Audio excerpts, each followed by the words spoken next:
একবার এক নামাজে ওনার নাতিদেরকে নিয়ে হাজির হলেন, হাসান হুসাইন রাদিয়াল্লাহু আনহুমাকে নিয়ে।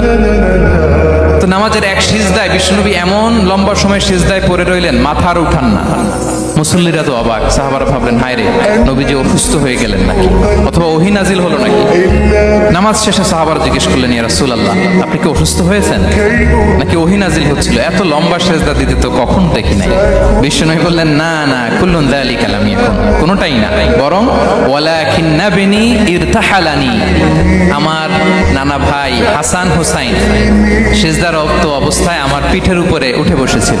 ফাকারিহতু আন উআজ্জিলাহু হাত্তা ইয়াকদিয়া হাজাতা, আমি উঠে গেলে তাদের ডিস্টার্ব হবে, এজন্য সিজদায় পড়েছিলাম। যতক্ষণ তাদের পিঠে উঠে খেলতে মনে চেয়েছে তারা খেলেছে, তারা নেমেছে, তারপরে সিজদা থেকে মাথা উঁচু করে দাঁড়িয়েছি। সুবহানাল্লাহ।